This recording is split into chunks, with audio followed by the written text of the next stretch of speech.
la primera vez que oigo hablar de Javier Celaya es cuando yo estoy en el Ministerio de Cultura, entonces dedicado a temas de libro y lectura, y una compañera del Ministerio, Nazaret Echart, que estaba en el gabinete de la ministra entonces, me habla de un señor muy especial que tiene un blog dedicado al arte y a la cultura, y su marido contribuye en ese blog desde la perspectiva de la ópera.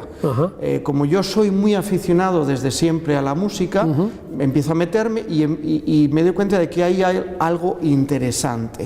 Pero tú vienes del mundo del marketing realmente, ¿no? No, la verdad te has remontado a la Edad Media. Estoy hablando del año finales 2000, de los 90, 99. ¿no? Sí, sí, yo aterrizo en el Ministerio de Cultura viniendo de I+D, de Industria, en el año 99. Y conozco a Nazaret, yo creo que sería el año 2000. Sí, bueno, muy interesante, la verdad.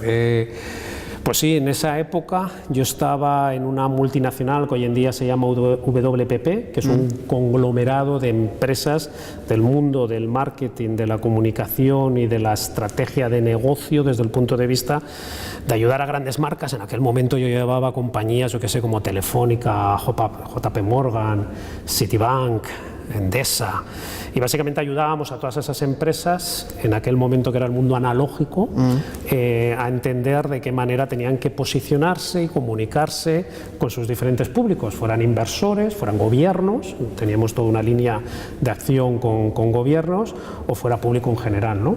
Y ahí, como dices, había una persona, Felipe Santos, que era una de las personas de mi equipo, tenía un equipo de casi 40 personas, era responsable de todo el sur de Europa, desde Portugal hasta Grecia.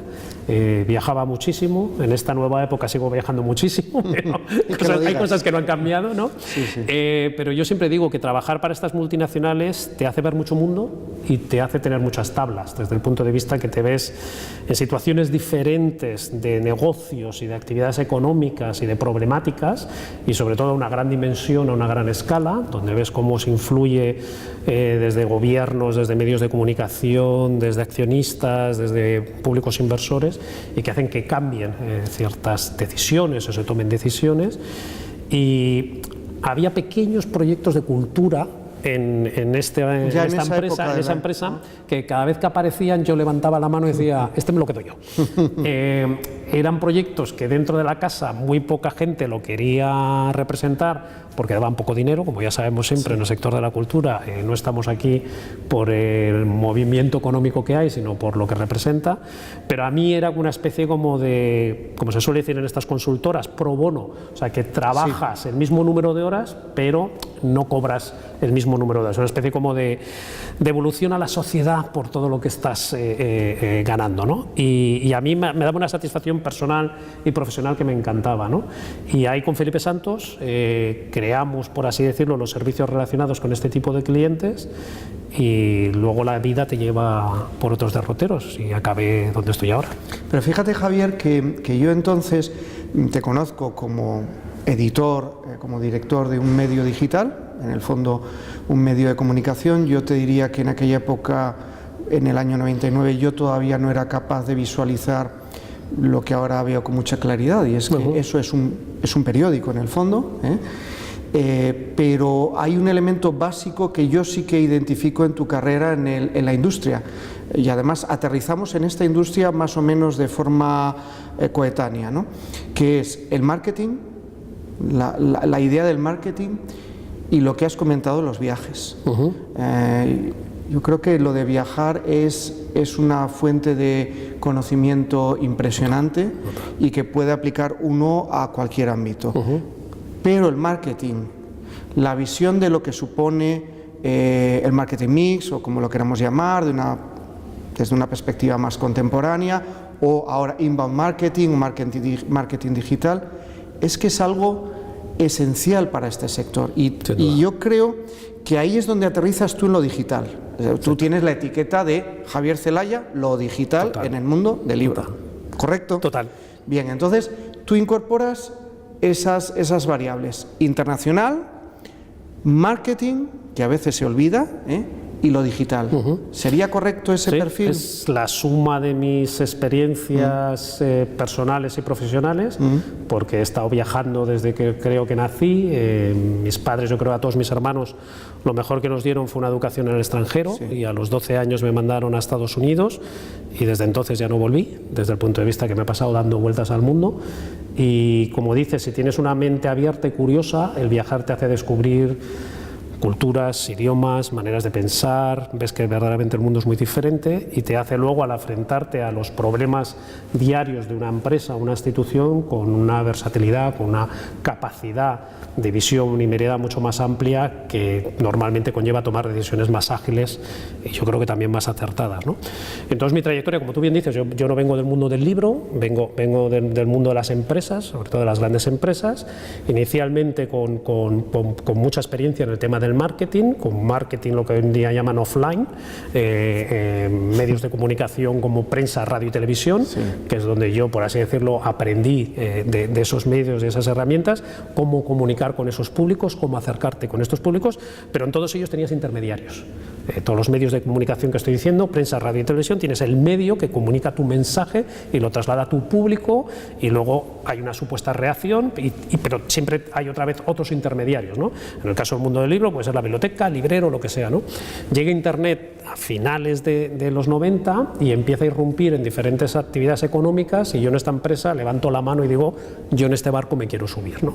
Y creamos una división digital y empezamos a trasladar todas nuestras experiencias y todo nuestro conocimiento del mundo analógico al mundo digital. La verdad es que éramos bastante ingenuos, mirando para atrás, ¿vale? Era un momento muy divertido. Fue, no sé si te acuerdas, lo que hoy en día se conoce como la primera burbuja, ¿vale? Claro. Yo en ese momento, en los años 90, cuando Nazaret habla de mí, yo estaba, como te decía, en esta empresa WPP, y se me acerca a uno de los grandes clientes que teníamos y me hace una oferta para que me vaya con ellos. Esto era una empresa norteamericana que se llamaba Commerce One, que era una plataforma de comercio electrónico entre empresas, ¿vale? Esta plataforma permitía a grandes empresas, como aquí en España Repsol, Endesa, Gas Natural, intercambiar transacciones económicas entre ellos para la compra de bienes y consumos de altísimo valor, ¿no? Teníamos hasta 4 plantas en Torre Picasso, Torre Europa, perdona, al lado de Torre Picasso, y ganamos mucho dinero, lo perdimos, aquí estoy, no pasa nada. Teníamos fiestas impresionantes, fue la época, no sé si te acuerdas, que todos los grandes directivos de España se quitaron la corbata. Era el momento que era una manera de significar, de que entendías esta nueva era digital que acaba de llegar. Cometimos muchísimos errores, fuimos súper nuevos ricos, entraba el dinero y no lo gastábamos inmediatamente, pero aprendí muchísimo. Es un proceso paralelo al que sucedió en Estados Unidos, en otras capitales europeas. Todo el mundo. Y en el 2003, creo que fue 2003, fue el gran pinchazo, 2002-2003. Yo creo que fue en el 2002. 2002 fue el gran pinchazo, la gran burbuja. Y nosotros resistimos, la verdad, la satisfacción que tengo con esta empresa, con Commerce One, que teníamos sede en toda Europa y la sede central en San Francisco. España fue el último país que cerró. Te digo, pasamos de 4 plantas a 2 plantas a 1 planta, acabé en la cola del paro, ¿vale? Y ahí es cuando de repente te replanteas toda tu vida, ¿no? Justo tenía, pues acababa de cumplir 40 años y digo, bueno, ¿y ahora qué hago, no? Supuestamente habías llegado altísimo desde el punto de vista profesional y de repente todo eso en nada, porque en 2 años se vino abajo rápidamente, ¿no? Y fue cuando dando vueltas, como te he comentado, tenía siempre ese gusanillo que todos los temas culturales a mí me interesaban, y dije, oye, pues lo voy a intentar, voy a crear una empresa que es 212.com, la creé en el 2004, en marzo del 2004, y básicamente lo que hice fue unir mi experiencia del mundo empresarial con el mundo tecnológico y centrándome exclusivamente en el sector cultural y especialmente en el mundo del libro.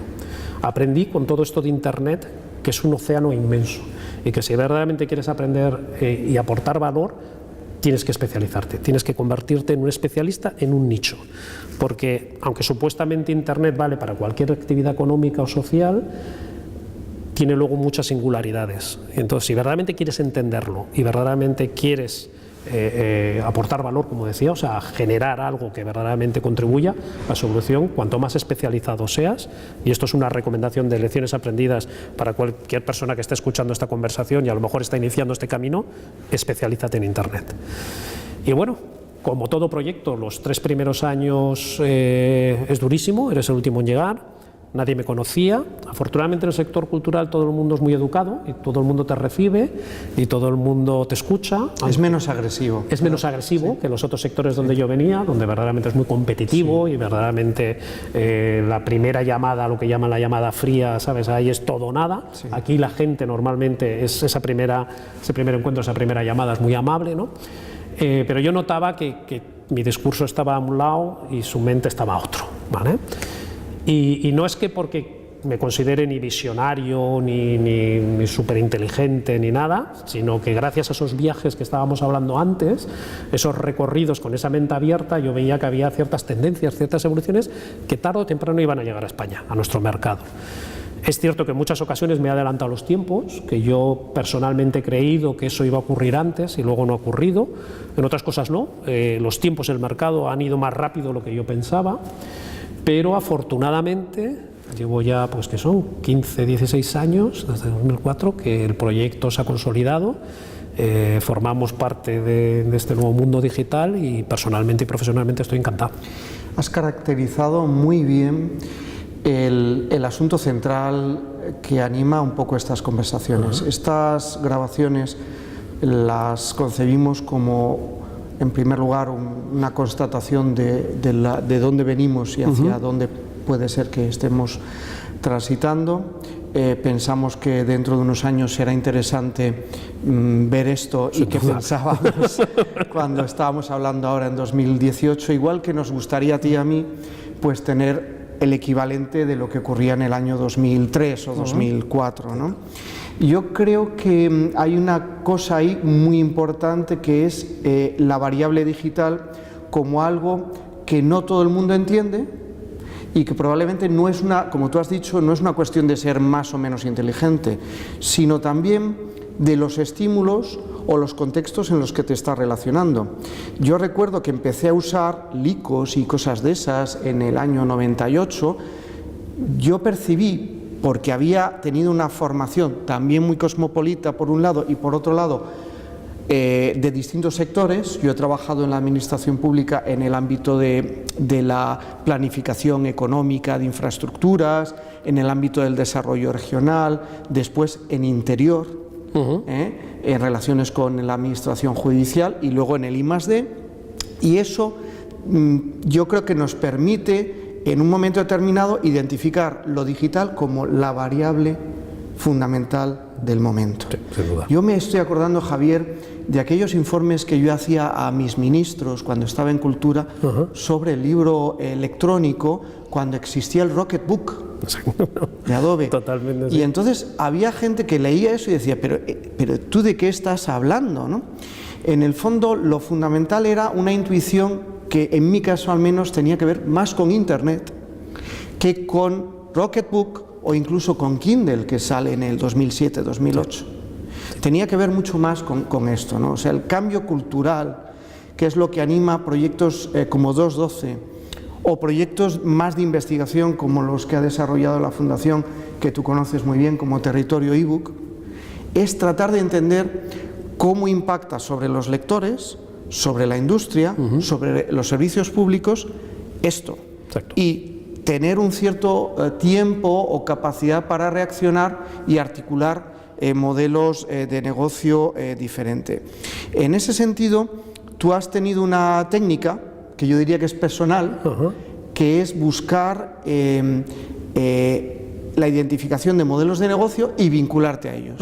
Es decir, tienes una parte más de pensamiento, de decir, bueno, pues mi análisis es este, pero no te quedas ahí, que es lo que hace mucha gente que escribe, sino que dices, bueno, y voy a intentar ver si aquí hay una oportunidad de negocio, porque tú eres un hombre de negocios, ¿no es cierto? Total.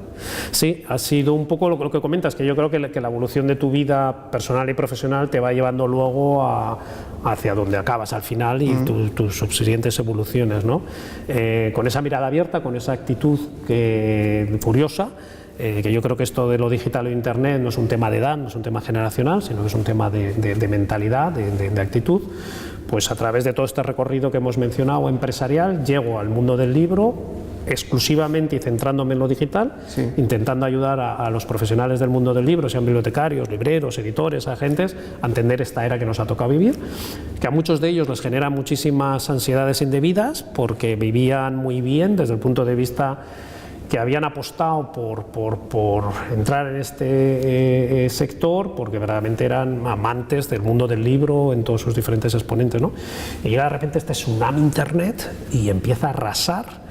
Entonces hay una actitud inicialmente muy protectora, como buenos humanos no nos gusta el cambio, es lógico. Es muy lógico y es muy humano y es muy entendible, pero luego está la realidad y hay que afrontarla, ¿no? Entonces, en 2012 al principio, cuando hice, como buen empresario, hice mi plan de negocio y le dediqué pues casi 6 meses. Y básicamente tenía como 3 grandes líneas de la actuación, ¿no? Por una parte estaba, como has dicho, esta parte de información, formación, es decir, que también entendí desde el principio, que es una de las cosas que más me gusta y muy pocas veces se habla, esta cultura abierta, que no gratuita, que a veces se malentiende de Internet, que es decir, que todo lo que vas descubriendo, tú lo vas interpretando, pero lo vuelves a volcar en la red para que venga un subsiguiente y también lo enriquezca y lo actualice y lo vuelva a volcar en la red, ¿no? Porque yo una de las grandes diferencias que vi cuando empecé a analizar, intentar entender lo digital, es que anteriormente, cuando hice lo mismo, pues casi 2 décadas anteriores, tenía que ir a una biblioteca física y tenía que básicamente empaparme de artículos, de revistas y periódicos y libros. Y en esta segunda fase accedía a todo ese conocimiento, esa información a través de Internet, ¿no? Pues había muchísima gente que estaba volcando ahí su conocimiento y sus interpretaciones. Entonces empezamos a hacer todos estos estudios, que yo creo que fue lo que creó esta marca 212, ¿no? Sí. Que alguien intentara ordenar toda esa información que había dispersa en Internet y le diera un sentido y sobre todo lo aplicara al mundo del libro, ¿no? Porque esa información a lo mejor estaba más teledirigida a otras actividades económicas y había muy poco sobre el mundo del libro y yo intentaba traerlo y trasladarlo ahí, ¿no? Luego había otra gran área de negocio que era básicamente formación, que allí luego si quieres hablamos pues de muchas cosas que colaboramos juntos, de másters y demás, ¿no? Y que a mí me dio mucha satisfacción personal, pero desgraciadamente esta maldita crisis se lo ha llevado y espero que vuelva algún día. Y luego es esta última parte que a mí yo creo que es lo que más coherencia me ha dado y yo creo también más credibilidad en todo el sector, porque yo puedo venir aquí y decirte, señor editor, señor bibliotecario, usted tiene que hacer esto, esto y esto y tiene que utilizar estas tecnologías porque lo dice este informe y porque yo lo he interpretado y demás, y me voy y te dejo ahí con tu decisión y tu responsabilidad, pero yo te digo, yo te voy a acompañar en el camino, yo voy a apostar contigo y voy a invertir mi tiempo y mi dinero y vamos a traer esta tecnología y vamos a testarla y si funciona todos contentos y si no, pues habremos aprendido, habremos recuperado algún tipo de lecciones aprendidas.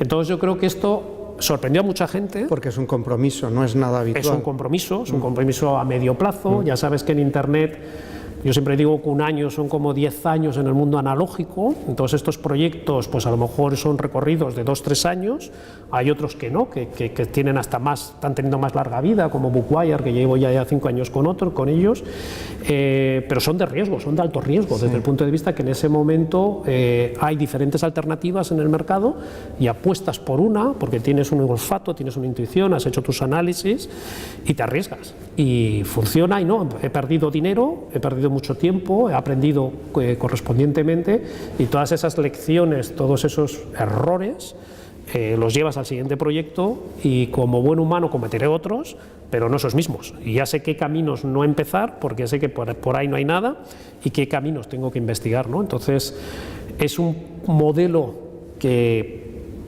yo creo que ha servido para, por un lado, a esta persona que venía de fuera, fuera más creíble. Y por otro lado, es una manera de aprender, porque por mucho que leas informes, por mucho que leas Twitter o por mucho que sigas yo que sé a quién, si no estás dentro del negocio, si no conoces los obstáculos del día a día y los problemas, te quedas muy superficial. Sin duda. Yo recuerdo que alguna vez hemos hablado de estas experiencias que yo las recuerdo a veces con terror, ¿no?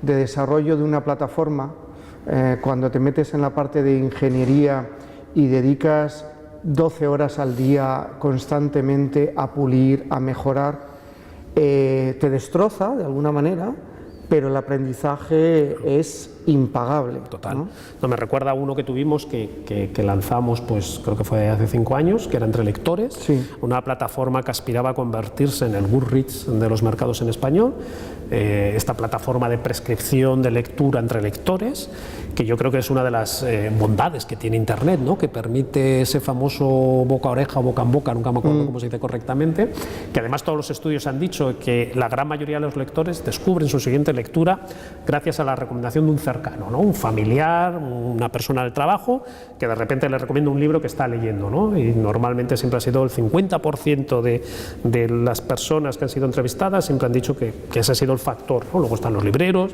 los bibliotecarios y demás, ¿no? Y la tecnología te permite eso, poner en conversación a estos lectores, ¿no?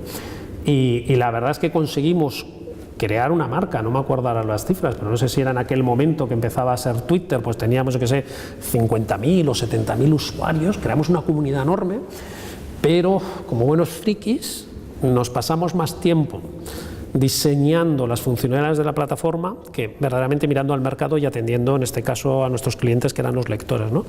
Entonces morimos por verdaderamente no tener el enfoque bien claro, que aunque la plataforma no estuviera perfecta, no fuera a ser Rolls Royce que queríamos sacar al mercado, que con algo inferior era más que suficiente, y atender verdaderamente a los lectores que estaban demandando que les hiciéramos caso y que verdaderamente volcáramos más contenido en la plataforma, los dinamizáramos y demás, ¿no? Entonces, esos errores cometidos, ahora en otros proyectos que estoy involucrado, pues ya sé dónde dedicar los tiempos y energías, ¿no?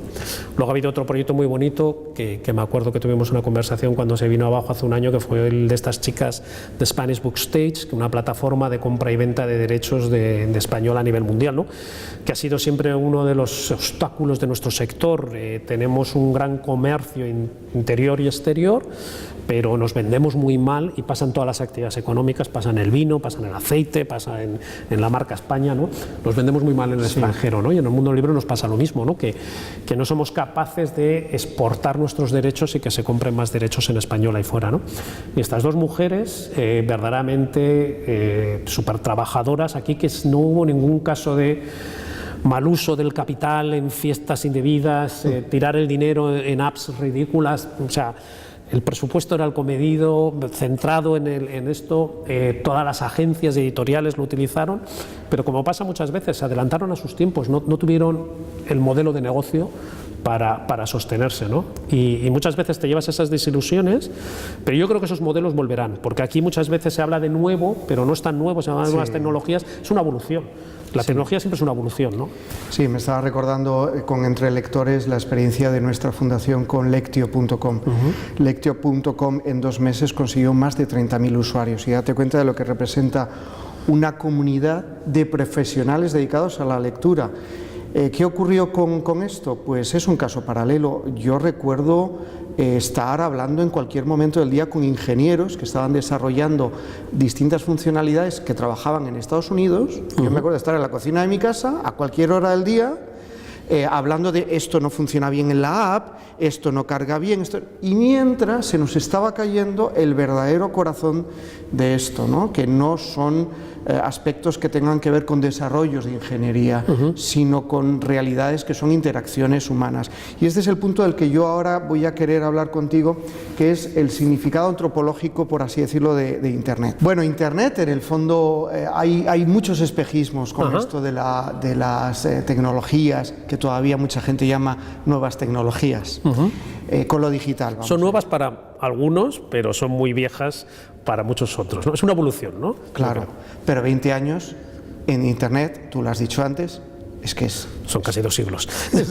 Entonces, claro, todo lo que muchas veces hasta desde el discurso político se ve como una herramienta específica que distingue todo, a lo mejor para ti y para mí es una commodity. Y entonces lo que hay que hacer es entender eso y trabajar desde una perspectiva humana con esas herramientas. Para esta Fundación Internet es fundamental porque significa comunicación. Y la lectura, el acto de lector, es un acto de comunicación. Sin duda. Desde la perspectiva de los negocios, yo creo que esto tú lo has entendido muy bien. La variable, digamos, de interacción entre gente. Sin lugar a dudas. Y yo creo que en el mundo del libro es lo que más está costando entender, porque transforma radicalmente de manera transversal de la manera que había relaciones entre las diferentes partes de la famosa cadena del libro, ¿no? Yo siempre, cuando llegué a este mundo, una de las cosas que más me sorprendió es lo ciegos que estaban las diferentes partes en relación a las otras partes del mundo del libro. Me explico, como un editor no tenía ni idea ni conocía el perfil, por no decir ni el nombre y el apellido, del lector, del usuario final, de su cliente, porque dependía de un montón de personas entre medias, el distribuidor, el librero y demás, que cada uno hacía su parte muy profesionalmente y muy bien, pero que hacía que no tuviera un conocimiento real de quién era su cliente final, ¿no? Y tomaba un montón de decisiones basándose en un montón de información que le llegaba sesgada, a lo mejor incompleta o malintencionada, ¿no? Llega Internet lo que te permite es eso, comunicar, dialogar directamente con tu público final, ¿no? Y esto cambia las reglas del juego radicalmente, nos guste o no, ¿no? Y yo creo que genera un montón de muy positivas oportunidades. Desgraciadamente en el mundo del libro, al principio, no tanto ahora, yo creo que ha habido un cambio de actitud, ¿no? Se hablaba siempre mal. O sea, siempre que se habla de Internet era todo muy negativo, ¿no? Cuando verdaderamente, desde 2012 lo que hemos intentado siempre es destacar los aspectos positivos, qué te iba a aportar o qué te iba a permitir hacer o cómo ibas a poder hacer crecer tu negocio gracias a Internet y las herramientas derivadas de la misma, ¿no? Pero la básica, como has dicho, es que te permite comunicar, dialogar, relacionarte con tu público final, conocerle mejor y a raíz de esa comunicación, esa interrelación, poder tú tomar decisiones más acertadas, ¿no? Y lo estamos viendo ahora, ¿no? Con todas estas plataformas que han surgido de comercio electrónico y de relación, sean las redes sociales, Facebook, Instagram, Twitter y demás, que te permite a ti como autor, como librero, como bibliotecario, tener un contacto directo con tu público y dialogar con el mismo, y también todas estas plataformas de comercio electrónico que te permite vender tus diferentes productos como editorial o como agente, sea un libro físico, que muchas veces se nos olvida que las tecnologías ayudan a vender más papel. Cuando se nos hemos bloqueado con un no por defecto a Internet, lo que nos estamos olvidando es que posiblemente te ayude a mejorar el hacer llegar tu producto actualmente principal, que es el libro físico, el libro en papel, al igual que el libro electrónico, el famoso ebook y ahora recientemente audiolibro y lo que venga, ¿no? Y yo creo que eso es lo que más ha costado entender, porque es un cambio, yo creo que transversal en las organizaciones, ¿no? Que va a conllevar también el reclutamiento de nuevo talento, de personas que entiendan estas dinámicas y que lo suman, y también lo estamos viendo en algunos creadores, ¿no? Que lo han entendido muy bien y que a la hora de crear sus obras tienen en cuenta esta conversación, este feedback por parte de sus lectores para encaminar o llevar en algún momento dado su trama o su, caso que sea no ficción, su argumentación hacia un lado u otro de lo que está ocurriendo, ¿no? Yo creo que aquellas personas del mundo del libro que entiendan esta dinámica verdaderamente van a saber explotarlo, sacarle mayor rédito que aquellos que quieran mantener las viejas maneras de hacer en este nuevo mundo. Bueno, es que realmente a lo que estás aludiendo es a un elemento que es fundamental, que es la empatía. Esta fundación trabaja desde sus orígenes en uno de los campos que desarrolla, que es conocer al lector. Y probablemente desde tu formación en el mundo del marketing entiendas perfectamente que una industria como la nuestra, que vive de la cultura, tiene que volcarse y obsesionarse realmente en entender al lector, ¿no es cierto? Entender la posición también del usuario cuando estamos hablando de servicios, ¿no? Sin duda, y yo creo que Internet nos aporta un montón de información que en el mundo analógico anterior si existía estaba muy dispersa o era muy costoso agregarla y darle forma, ¿no? Hoy en día, para lo bueno y para lo malo, dejamos un montón de rastro en todo lo que hacemos en Internet, ¿no? A través de nuestros dispositivos, los teléfonos, móviles o tabletas, y esa información nos permite tener casi en tiempo real información de lo que está ocurriendo en el mercado en relación a los contenidos de un libro, ¿no? Una de las cosas, el último proyecto que estoy haciendo con Storytel me fascina porque tenemos un panel de mando que parece como la cotización de bolsa, ¿no? Donde yo puedo saber en tiempo real qué libros se están escuchando, cuáles son las sesiones de lectura, y lo que estamos viendo es que la gente está leyendo más que nunca. Lo que pasa es que está leyendo de manera diferente, desde el punto de vista que ya no es como antes, que nos llegábamos a casa y nos tumbábamos en un sofá y a lo mejor nos pasábamos 1 hora o 2 horas de la lectura ininterrumpida, o sea, continua, y ahora lo que vemos es que son 20 minutos por la mañana, a lo mejor alguien desayunando o camino del trabajo, o volviendo del trabajo, o que durante la comida toma otros 20 minutillos, luego por la tarde a lo mejor está haciendo deporte o pasando al perro, lo que sea.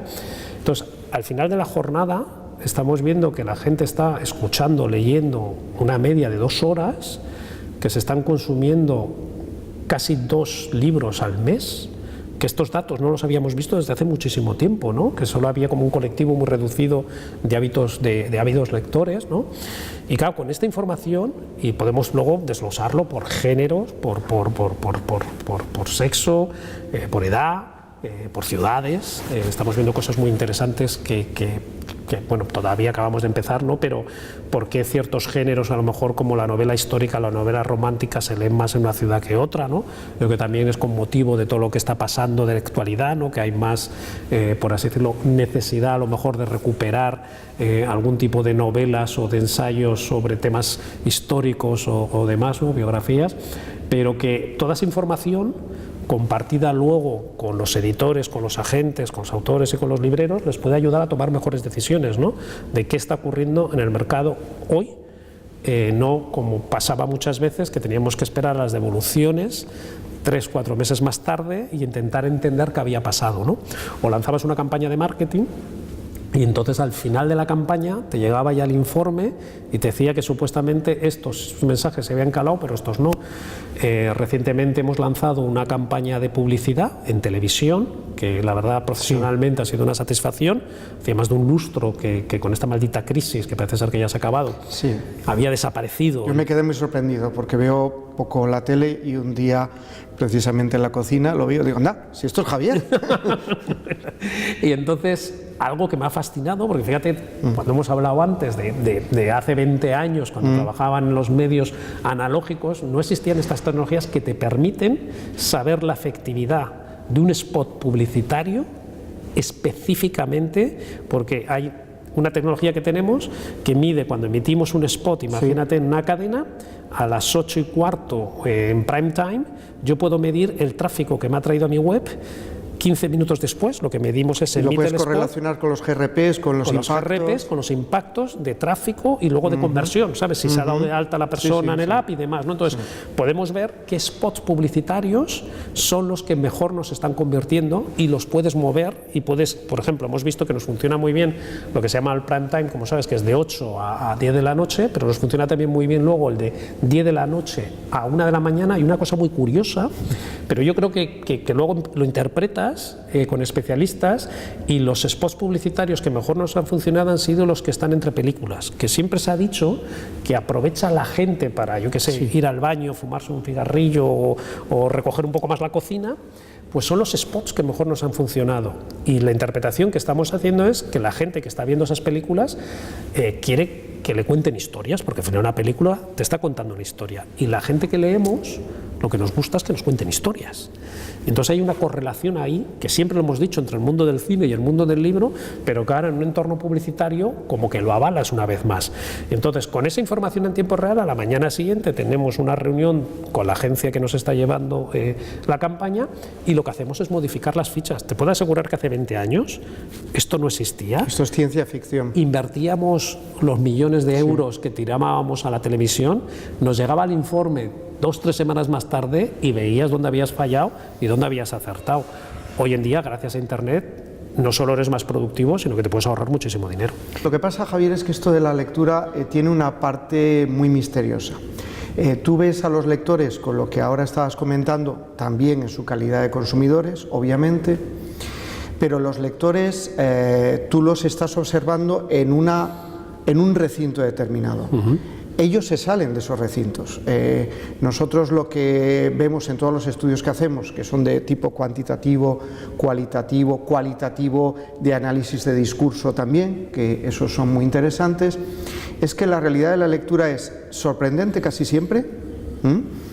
Desde luego nunca responde a los juicios a priori. Aquí estamos siempre discutiendo el aserto de que cada vez los índices de lectura son más bajos, porque lo que vemos de todos los estudios publicados es que es exactamente lo contrario. Lo que pasa es que la gente, igual que le ocurría a una persona que vivía en el Paleolítico, lo que quiere es tener una parte de ocio, una parte dedicada a la narración, una parte dedicada a la ficción, otra parte dedicada a la conversación, y va a buscarlo siempre. La industria lo que tiene que conseguir es colonizar espacios y tiempos. Cuando solo teníamos el libro impreso, era más complicado colonizar tantos espacios como ahora sucede y como denotan los datos que recogéis en Storytel. Una de las investigaciones que salieron como spin-offs de Territory Book nos indicaba con claridad que las personas leían en más lugares y en más ocasiones de lo que hacían previamente, porque tenían la posibilidad de llevar una biblioteca con ellos a otros sitios, y también porque había esa posibilidad de dedicar espacios cortos de tiempo a la lectura, pues porque la tienes en el smartphone, porque la tienes en un dispositivo distinto.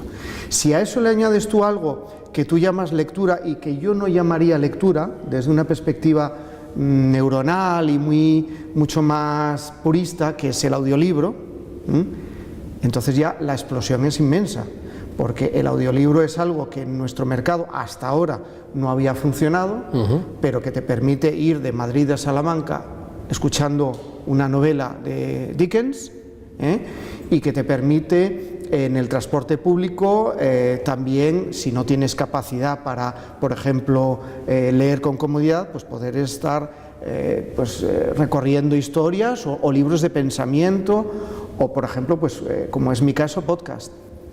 Yo estoy trabajando en cualquier hora del día porque yo tengo la suscripción a podcast de Wired, de New Yorker o de lo que sea, y estoy recogiendo poniéndote al día. Exacto. Lo que es fascinante es que tú estás ahora estás manejando herramientas que, respecto a una parte del universo más global que es la lectura, en la taxonomía, pues el lector de Storytel, tú ahora mismo tienes una información en tiempo real. Y eso es algo que este sector, que esta industria, tiene que empezar a mirar con muchísima claridad, con interés, para incrustarlo en lo que es también la dinámica propia de una industria que tiene características muy distintas a las de otras, ¿no? Sí. Yo creo que en esta era nueva digital que nos ha tocado vivir, sin datos vas a cometer un montón de errores, independientemente del formato que estés comercializando, sea papel, sea libro electrónico, sea audiolibro, ¿no? Por lo tanto, animo a todos los profesionales del mundo del libro de dejarse de perder el tiempo, desde mi punto de vista, de estos debates de que si es leer o no es leer, porque para mí, verdaderamente, no hay solo una, como tú bien has dicho, una manera de leer. A lo largo del día, los buenos lectores combinamos diferentes géneros, podemos estar leyendo por la mañana un ensayo y por la noche una novela o un periódico o un blog, ¿vale? Entonces esa diversidad yo creo que también la tenemos que llevar a nuestra manera de pensar y entender este nuevo mundo que nos ha tocado vivir, ¿no? Entonces, que existen diferentes formatos de lectura y que se combinan entre sí y que pueden ser, sobre todo, puertas de entrada para todos estos colectivos que a lo largo de los años los hemos perdido. Como tú bien has dicho, los datos indican que se está leyendo más que nunca. lo que no se está leyendo es lo que produce el sector. Y yo creo que esta es la gran reflexión que nos debemos de hacer. Se está leyendo más que nunca, pero no se está leyendo lo que produce el sector. Entonces, o estamos hablando de ventas de libros, que es un debate, o estamos hablando de lectura. Yo creo que la lectura afortunadamente está muy sana, pero todavía nos queda mucho recorrido para hacerla aún más extensa, ¿no? Y yo creo que gracias a estos nuevos formatos, el libro electrónico y el audiolibro, vamos a poder recuperar a más gente que por cualquier motivo, a lo mejor en las escuelas o en su casa, no les crearon un hábito lector sólido, y que gracias a estos nuevos formatos puede ser una puerta de entrada, no exclusiva. Muchas veces cuando hablo del audiolibro piensan que estoy diciendo que a partir de ahora solo vamos a leer a través de un audiolibro. No, pero yo estoy viendo que mucha gente había dejado de leer porque nuestra vida se nos ha complicado, y gracias a este nuevo formato, como decías, yendo y volviendo del trabajo, paseando el perro, haciendo la compra, están leyendo. Y utilizo la palabra lectura porque verdaderamente quiero evitar la pérdida de tiempo que tuvimos en la primera oleada digital de la llegada de los libros electrónicos, donde hubo una especie como de rechazo mental al formato libro electrónico, diciendo que supuestamente no te concentrabas, que supuestamente no entendías lo que estabas leyendo, porque el papel, el formato papel, verdaderamente era el único que te permitía. Chorradas, desde mi punto de vista. Verdaderamente era una postura defensiva, muy humana, por intentar proteger la venta del libro de papel, ¿no? Pero no estábamos hablando de cómo, yo desde mi punto de vista, es qué puede hacer el sector para fomentar más la lectura digital, porque al final conllevará a más lectura en papel. O sea, una vez que tú has educado, animado a una persona a adentrarse en el mundo de las historias, va a querer más. Es muy humano. Estamos, por así decirlo, programados para que nos cuenten historias. Y yo creo que en esta nueva era digital, y sobre todo con la irrupción de todos estos modelos nuevos de consumo, de suscripción a través de plataformas como Netflix, que para mí Netflix ha entendido excelentemente bien esta nueva era digital, y su plataforma no es que es más que una plataforma que cuenta historias, además historias excelentemente producidas y excelentemente escritas, ¿no? Y yo creo que el mundo del libro debería de mirar a ese nuevo sector y qué podemos aprender de ellos para seguir siendo relevantes en nuestra nueva era, ¿no?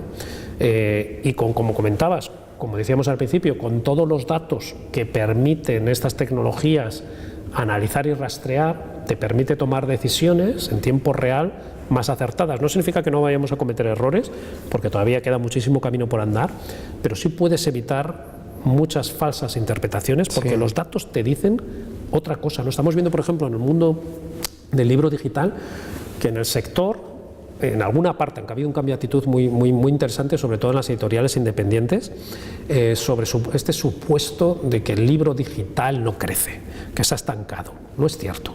Verdaderamente no es cierto. Los datos, si haces una mirada más amplia de las diferentes fuentes, indican que ha crecido, básicamente es lo único que ha crecido en los últimos 5 años, con esta maldita crisis que hemos mencionado. Desgraciadamente el mundo del libro en papel ha caído, hemos recuperado una parte del terreno a través de los libros infantiles juveniles, ¿vale? y la novela gráfica, pero la literatura, los ensayos, la poesía, desgraciadamente ha dejado de crecer, pero lo digital no ha parado de crecer, ¿vale? Y además, si tenemos en cuenta que hay un fenómeno que para mí es una de las principales aportaciones que ha traído Internet, que es el concepto este de autoedición, que la gente ya no tiene que ir a través de la cadena de valor del mundo del libro, a través de un agente, de un editor, para hacer llegar su historia. No vamos a entrar en calidades, porque si entramos en calidades, tú y yo nos iríamos ahora a una librería, a una biblioteca, y tocaríamos un montón de tapaduras que diríamos, esto no se tenía que haber publicado nunca, ya solo por motivos medioambientales, nos hubiéramos ahorrado un par de buenos pinos, ¿vale? Porque muchas veces parece ser, por el hecho de que esté publicado en tapadura, ya tiene un cierto marchamo de calidad, y no es verdad, ¿no? Entonces, el mundo de la autoedición está creciendo muchísimo. Es verdad que hay un montón de contenido, vamos a decir, irrelevante, para no decir basura, ¿vale? Pero también hay un montón de contenido muy relevante y que se está consumiendo muchísimo. Hay muchísima gente que está leyendo ese contenido, y no tanto por el tema precio, que mucha gente se confunde, ¿no? que es porque es muchísimo más barato, que también puede haber ese factor de decisión, pero yo creo porque estos autores están poniendo encima de la mesa temas que son más cercanos a lo que el lector quiere escuchar. Hay una obsesión casi como propia de Schumpeter y este tipo de visiones de de plantear, yo lo he vivido hace muchos años en un congreso mundial de editores en Buenos Aires, que vino un señor para decir que el libro impreso desaparecía en 5 años. Hay una manía de plantear una oposición entre el libro impreso y el libro digital, cuando realmente lo que indica el sentido común es que el denominador común es el lector, son las personas. Sí. Y las personas un día por la mañana leen en un soporte, luego en otro, luego en otro, y yo creo que eso además la industria lo debe tener en cuenta a la hora de, como diría yo, enlazar un mismo contenido en distintos envases. Perfecto. Que yo creo que vamos a ir a una evolución de ese tipo. Si nos remontamos a lo que pensábamos, a lo que se pensaba y se decía cuando empezó esto, incluso más tarde, cuando llega al mercado el Kindle, por ejemplo, ¿no? Estamos hablando ahora en 2018, hace 10 años, ¿no? Exacto. Realmente lo que todavía hay que entender es que este sector, tú lo has definido antes, tiene un elemento de vulnerabilidad, que es el que tarde demasiado tiempo en entender lo que implica lo digital en cuanto a desmaterialización de un contenido y en cuanto a que los objetos ya no son tan relevantes, aunque a ti y a mí, me consta que a ti también, nos encanta un libro impreso, a mí me encantan las tipografías, me encantan los libros antiguos, tengo ese tipo de afición, pero el contenido realmente cobra un papel que ahora se equipara al de los sujetos. Es decir, por encima está, desde mi punto de vista, el contenido, el sujeto lector y por lo tanto la interacción que se produce en Internet, y muy por debajo está el objeto, el contenedor, ¿no? Bien, eso que lo han entendido otras industrias, otros sectores, es algo que yo creo que tanto tú como nosotros, como lo que hacemos, implica mirar lo que hace la industria de videojuegos. Acuérdate de hace unos años en Readmagine, que estuvimos trabajando sobre eso, lo que hacen otras industrias para entender lo que está sucediendo y explotarlo. Es curioso que pequeñas empresas como Bookwire o, en fin, la etiqueta Storytel es un buen ejemplo, sí estén entendiendo que hay que aprovechar modelos de negocio que vienen de otros lugares, has citado Netflix, y todavía nos esté costando, tanto en el sector de la industria como del servicio público de lectura, y hablo de biblioteca y de escuela, incorporar estas lecciones, estos aprendizajes que vienen de otros lados. Sí. Ese es el sentido que tiene un proyecto en el que tú has participado desde siempre, que es Readmagine, que es aprender en la frontera y aprender de los ingenieros y aprender de los activistas sociales y aprender de los videojuegos, de modelos como el free to play y cosas de ese estilo, ¿no? Pues sin duda. Yo hace 3 años, cuando organizaste esa sesión de Readmagine, donde vino el experto en el mundo de los videojuegos, para mí hubo una especie como de traslación al mundo del libro que yo creo que dejó a muchas de las mentes que estaban allí boquiabiertas, ¿no? Porque era un sector que hacía 10 años que vivía de vender videojuegos en cajas, que si quitas la palabra caja y pones libro en papel es lo mismo, ¿vale? Y lo vendían, esas cajas, esos videojuegos, los vendían en unas tiendas de videojuego, que si quitas tienda, pones librería, es lo mismo, ¿vale? Sufrieron con la llegada a Internet también ese tsunami que arrasa con todo, y casi, ¿te acuerdas? En su exposición hubo una imagen que nunca me olvidaré de una torre de estas de extracción de petróleo en llamas, y diciendo, era una de las grandes, creo que era EA, una de las principales compañías en ese momento, como si estuviéramos hablando como de un grupo Planeta, un Penguin, una de las grandes multinacionales, casi que desaparecía, ¿no? Y cómo fueron capaces de entender y transformarse, y hoy en día es uno de los sectores que más está en auge desde el punto de vista de crecimientos, y lo más interesante que me pareció, tienen más usuarios que nunca y consumen más videojuegos que nunca. El ingreso medio por usuario era superior a antes del otro modelo, ¿no? Entonces, en el mundo del libro, igual que en la empresa escrita, lo estamos viendo, esta transformación. Yo, para ser justo, las empresas que yo represento del mundo digital, como has dicho, ¿no? Bookwire, 212 y otras que he representado, no tenemos legado analógico. Entonces nos es mucho más fácil, sin duda, tomar decisiones y moldearnos hacia la evolución del mercado, que estas otras grandes empresas o instituciones, como es en las librerías o las bibliotecas, que tienes un legado, tienes un pasado que tienes que seguir atendiendo y, sobre todo, en muchos de los casos siguen viviendo de ello, ¿no? Pero el futuro es digital, sin ninguna duda. Y esto no quiere decir, como has dicho, que el papel vaya a desaparecer, y ninguno de los estudios decía que el papel iba a desaparecer, sino que iba a convivir con los otros formatos. Y estamos viendo en este periodo de 10 años, en algunos mercados, como algunas de las previsiones, que siempre las previsiones son malditas porque luego te persiguen, que el 50% de las ventas del mundo del libro iban a ser digitales para el año 2020, que está a la vuelta de la esquina. Y ya lo estamos viendo en el mundo anglosajón. En el mundo Estados Unidos, Inglaterra, Alemania y demás, suma casi un 30%, y sobre todo si sumas todo. Que a la hora de, siempre ya sabemos que la cocina de los números cada uno lo hace a su manera, pero si intentamos ser objetivos y sumas todas las fuentes, ¿no? Aquí en España, nosotros, la última previsión que hemos hecho para el año pasado, 2017, es que ya representa un 11% de las ventas, ¿no? Y si nos queda todavía un par de años ¿Hablas más, de facturación? De facturación. Hablamos de facturación. Y teniendo en cuenta que el precio medio, por ejemplo, en el autor-editor es muy bajo. En autoedición es muy bajo y en la edición tradicional es altísimo, desde mi punto de vista. Estamos hablando de un precio medio de alrededor de 12 euros la novedad. Sí, sí. El precio medio de lo que llamamos el fondo en el mundo del libro, ese sí que está, entonces, yo creo que bastante acertado, está entre 6 y 7 euros. Y la autopublicación ha subido de precio, ¿eh? La autopublicación, que estaba por debajo de 3, era el famoso 2,99, sí. Ahora el precio medio está entre 3,99 y 4,99. Pero en cualquier caso, el precio unitario de un libro digital en España es sensiblemente inferior al precio unitario de un libro impreso en España. Sí, pero la diferencia lo que quiere decir es que si la facturación es esa que estás diciendo, sí, me parece más notable el dato. Total.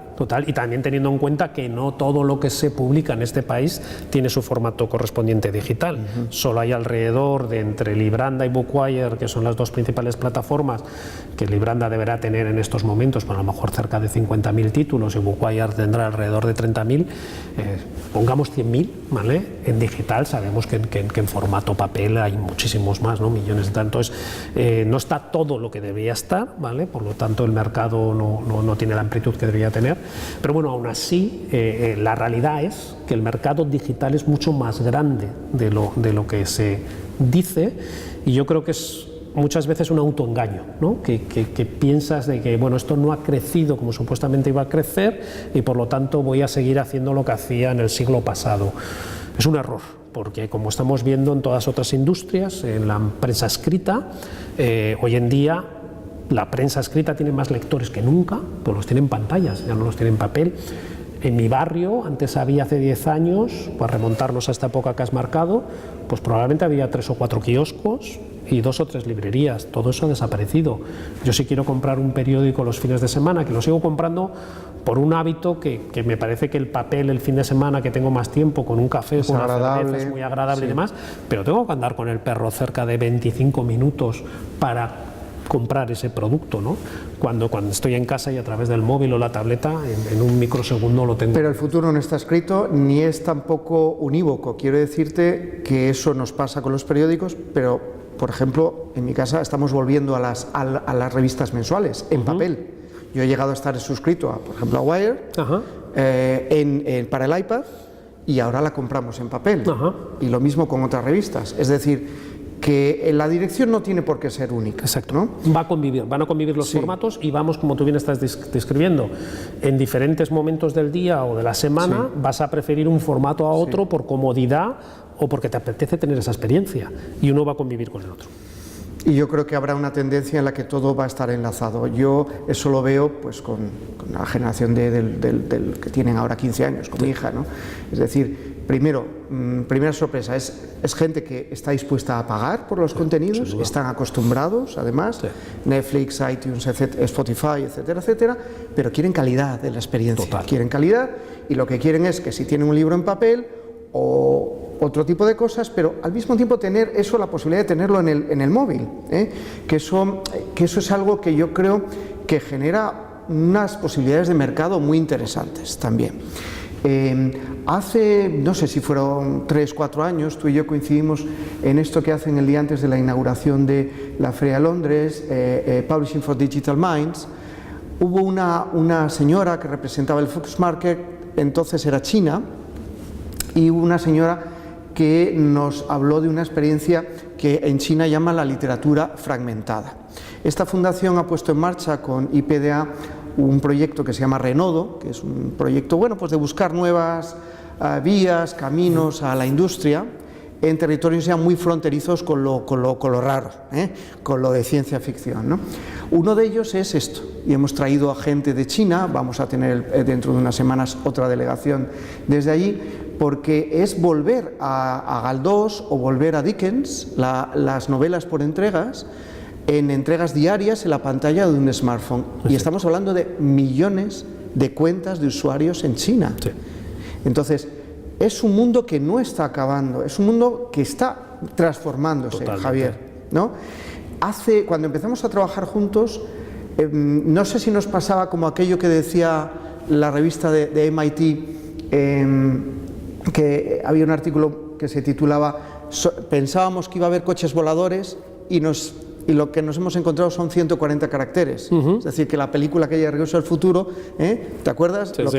Aunque futuro, el coche volador ya viene y sin conductor. Pero digamos que todavía no hemos llegado a eso de las zapatillas, los coches, todas estas cosas, y en cambio tendemos a minusvalorar los inmensos cambios que se están produciendo. En un caso que yo tengo en mi casa, yo he llegado a comprar, por supuesto que sí, en una cadena de videojuegos, estas pastillitas que había que ir a un centro comercial para colocarlas en la consola de videojuegos. Y un día hablando con la protagonista, con mi hija, le decía, oye Inés, ¿tú te acuerdas de cuando íbamos a esto? Ni se acordaba, porque claro, ella todo es online en estos momentos, ¿no? Entonces, yo si te pregunto ahora, desde que aparece, por ejemplo, Kindle, ¿cuáles son en estos 10 años los 3, 5, 6, los grandes cambios, las grandes transformaciones que te gustaría subrayar y que a veces en esta percepción de que no ha cambiado tanto la vida, perdemos de vista? ¿Qué grandes cambios han afectado a la industria nuestra en la última década? Para mí yo creo que el más importante, la posibilidad de acceder a la cultura, a la información y el conocimiento en cualquier lugar, en cualquier dispositivo. Antes, sobre todo, yo soy también de una capital de provincia, de Bilbao, y aunque no me puedo quejar, pero limitado en relación, se comparaba con otras ciudades como Madrid, Barcelona, Londres o Nueva York, ¿no? La capacidad de... Es que los de Bilbao sois así. Somos así, ¿no? Pero es la verdad, ¿no? Para mí la gran transformación es esa, la posibilidad de, a través de tu tableta, tu móvil o tu ordenador, de acceder a un ilimitado almacén de conocimiento, información y contenidos, ¿no? Es Internet. Es Internet. Para mí esa es es impresionante. La capacidad de acceso, ¿no? Por un lado. Por otra, yo también lo que veo es para el sector editorial específicamente la capacidad de distribución, ¿no? Antes tú pensabas que eras una editorial española, que producías en España y que vendías a España y bueno, pues exportabas, y sobre todo con esta mentalidad de América Latina por nuestro idioma común, ¿no? Pero hoy en día es que puedes ser una editorial internacional y el tamaño de tu editorial. Ya no hay que tener un edificio enorme en una de las principales avenidas para decir lo grande que eres, es el tamaño del ordenador, el tamaño de una pantalla. Tú puedes ser una editorial independiente pequeña, pero que si entiendes bien las reglas de Internet puedes interactuar como si fueras un gran grupo editorial, ¿no? Porque tienes las mismas herramientas para hacer llegar tu contenido al mercado, ¿no? Y para mí eso es que algunas editoriales independientes lo han entendido perfectamente y están verdaderamente creando grandes mercados internacionales, ¿no? Por otro, yo creo que una de las grandes transformaciones es lo que hablábamos anteriormente, conocer quién está al otro lado de esa historia, ¿no? Yo soy un editor, soy un librero, soy un bibliotecario. Los libreros y bibliotecarios, aquellos lectores que volvían y compartían su experiencia, que eran unos pocos, pues le podían recomendar mejor, ¿no? Y yo creo que esa interacción entre el lector y la otra parte, sea el librero, sea el bibliotecario, sea el propio editor o el autor, yo creo que también ha sido unas maravillas que ha hecho esto. Luego, yo diría otra, la capacidad de que cualquiera puede crear. Anteriormente sí, pero entrar en el ecosistema del mundo del libro, pues o tenías que tener un padrino o alguien te descubría. Crear, compartir, publicar. Exacto. Yo creo que esa es otra de los grandes avances, ¿no? Y no sé si he dicho ya los 5, pero bueno, yo creo que has dicho esas 5. son las. Pero cuidadito, que ahora viene la pregunta complicada. A ti y a mí nos han invitado para dentro de una semana o así en la Biblioteca Nacional, nada más y nada menos que para que definamos cómo será el lector del futuro. Sí. A mí me da mucho miedo. ¿Esto sigue grabando? Sí, sigue grabando. Sí, a mí me da mucho miedo porque, claro, hacer predicciones es arriesgadísimo, ¿no? Pero yo, ya que nos han puesto en ese compromiso, a ambos, te voy a aprovechar para preguntarte por lo mismo. Tú has descrito de forma muy interesante 5 grandes ejes de transformación de este ecosistema en el que trabajamos y que nos apasiona, que es el mundo de la lectura y de los libros. Mi pregunta ahora es, en el año 28, ¿qué contestarías respecto a estos últimos 10 años? Es decir, ¿qué esperas del mundo de la lectura y de los libros para la próxima década? Vale. Como bien dices, hacer predicciones... Ya te ha cambiado de color la cara. Sí, no, estaba pensando, yo creo que era la energía que estaba intentando transmitir. A mí no me importa hacer predicciones, me encanta hacer predicciones porque me obliga a ordenar las ideas. De las mismas, probablemente la mitad no lleguen a buen puerto, otra, ¿sabes? Dentro de 10 años habrá ocurrido algo que ni se me había ocurrido, ¿vale? Pero algunas de las que sí habrá una evolución de la idea, ¿no? Y para mí, yo creo que hacer predicciones es un ejercicio muy positivo y que animo y arriesgado, que mucha gente intenta, ¿sabes?, no mojarse, pero yo me mojo porque creo que esto. Entonces yo creo que, en primer lugar, los algoritmos van a ser más inteligentes que las personas, nos guste o no. El algoritmo va a saber predecirme mi siguiente lectura, mucho mejor que un librero y un bibliotecario. Y en vez de pensar que esto es el fin de estas profesiones, lo que recomendaría en los próximos 10 años a libreros y bibliotecarios es que, asumiendo esa realidad que va a venir, ¿qué tengo que hacer para que yo dé un mejor servicio utilizando estas nuevas tecnologías? ¿Vale? Porque yo creo que el factor humano dentro de 10 años seguirá existiendo, pero de otra manera. Pero pensar que un librero y bibliotecario va a poder recomendar mejor que una máquina, yo creo que ya hemos perdido esa batalla. O sea, que tú me das la razón cuando yo a la gente joven, la única recomendación que soy capaz de hacer desde la perspectiva laboral es que aprendan a hacer algo mejor o que no sepan hacer las máquinas. Exacto, yo creo que es eso. Porque ese va a ser nuestro papel como... Las emociones, las experiencias, la empatía. Todo eso la máquina hoy por hoy no la tiene. No lo sé si dentro de 20, pero hoy por hoy, en 10 años, yo no creo que la vaya a tener, por todos los análisis y por todos los también proyectos que he hecho. Uno de ellos es Tescum, que es esa tecnología española que está intentando detectar las emociones. Y le queda mucho recorrido, todavía le quedan muchas horas de horno, pero es impresionante lo que puede hacer ya.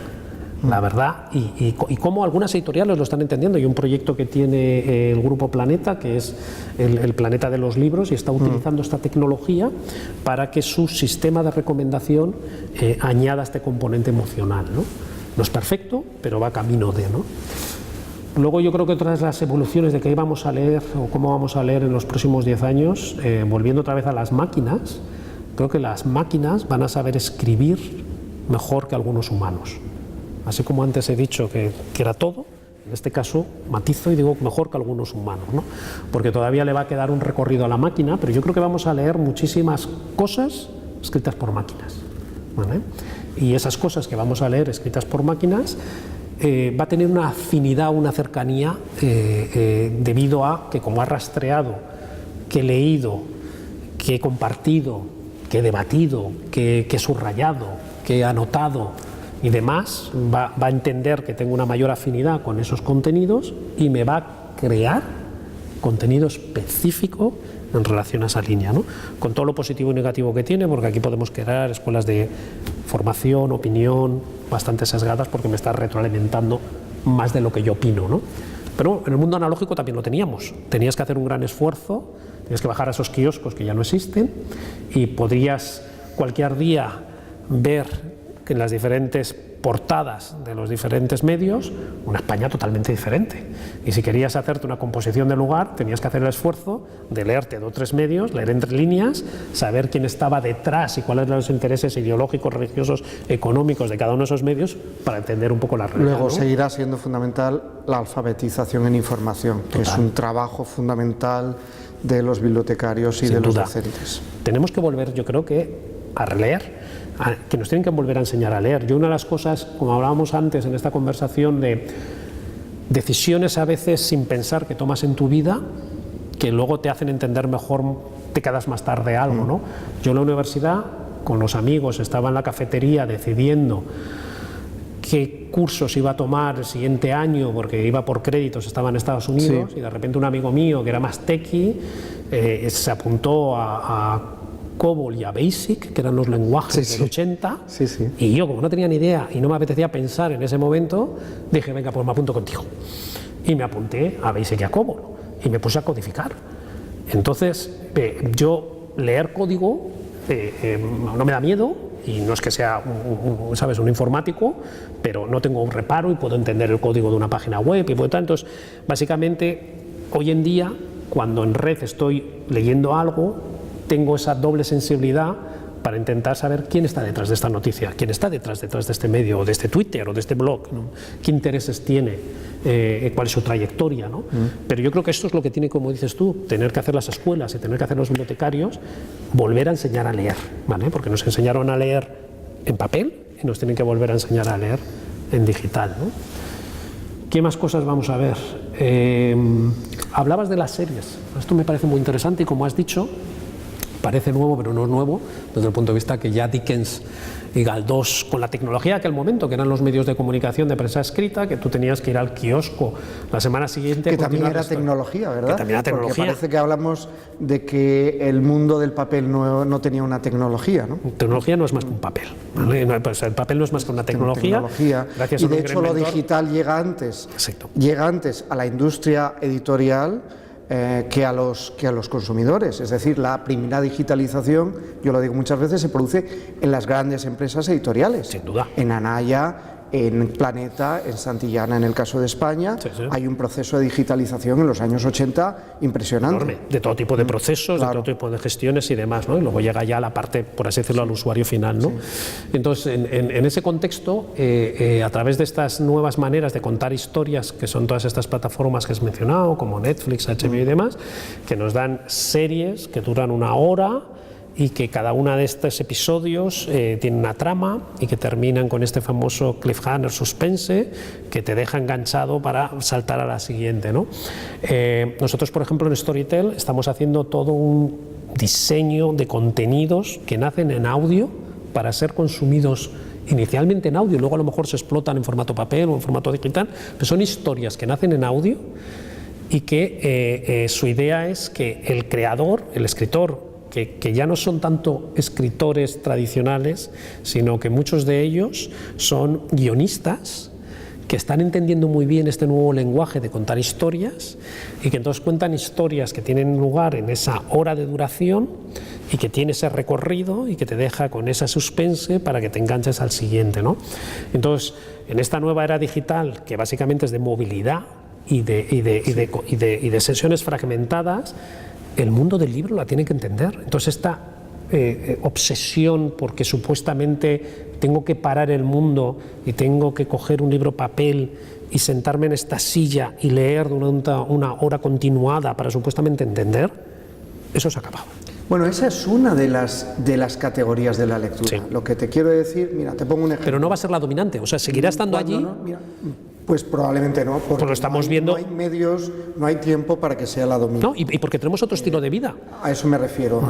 Nosotros, cuando empezamos con Territory Book, lo hicimos en el primer año y medio por franjas etarias, la investigación. Empezamos con gente mayor, pero cuando saltamos con el iPad, me acuerdo de, no sé si recuerdas, en el 2010, mayo de 2010, llegan los primeros iPads, los llevamos a Peñaranda de Bracamonte y a Salamanca, y trabajamos con niños, y realmente era impresionante ver cómo interactuaban con un equipo nuevo, ¿no? Pero cuando tú les preguntabas, en dónde y cuándo, cómo leían su novela favorita, que eran estas novelas muy largas, Harry Potter, Memorias de Idún, sí te decían, en mi habitación, en papel, solo. Es decir, ¿qué quiero decir con esto? Que desde la perspectiva de una etnografía como la que hicimos entonces, sí identificamos que el ser humano tiene distintas necesidades de experiencias de lectura. Exacto. Y hay momentos en donde tú y yo necesitamos pues, estar en un sillón, en tu casa, tranquilamente, leyendo en papel, y otras veces donde tú dices, qué bien, que tengo 20 minutos, tengo el móvil, qué maravilla que me puedo tener aquí de todo. Continúo con la historia, pues estoy en el metro o estoy esperando una reunión, entonces yo creo que eso nos va a permitir tener más sesiones de lectura a lo largo del día, pero sobre todo en esta evolución, porque te has descrito esos 10 primeros años, pero estábamos de los siguientes 10, en ese ejemplo que has dicho del chaval que estaba en casa y demás, los padres, porque esto es un poco también la educación que nosotros hemos recibido, que queremos trasladar de nuestra educación y nuestra experiencia a lo mejor, le compraban el libro en formato papel de Harry Potter, ¿vale? Lo que debemos empezar a pensar es qué tengo que hacer yo como padre si quiero fomentar el hábito lector a esta nueva generación. ¿Por qué no le compro la app? Cómprale la app, edúcale, pues es un mundo, a que lea en ese dispositivo y que eso es lectura, y llamémoslo lectura, y que hay concentración. Entonces, olvídate de que tu manera de leer y tu formato va a ser el que va a dominar en el siglo XXI. Lo estamos viendo, el siglo XXI es digital. Y dentro de lo digital va a haber momentos de lectura, pero lo que tienes que hacer es fomentar la lectura en el formato de la era que te ha tocado vivir. Es como si en el siglo anterior nos fuéramos al pergamino, porque siglos atrás se leía en pergamino y había mayor concentración porque el rollo no lo podía soltar. Bueno, nuestros bisabuelos o tatarabuelos leían, por ejemplo, los episodios nacionales o los papeles de Pickwick, primero en revistas semanales y luego ya les compraban en formato libro. Entonces, ahora la diferencia es que la diversificación es enorme. ¿No? Enorme. Pero yo creo que debemos, en estos 10 primeros años, tomarnos ya en serio, que ya ha habido un cambio de actitud muy positivo, pero verdaderamente apostar firmemente por los formatos digitales, porque es lo que nos ha tocado vivir, nos guste o no.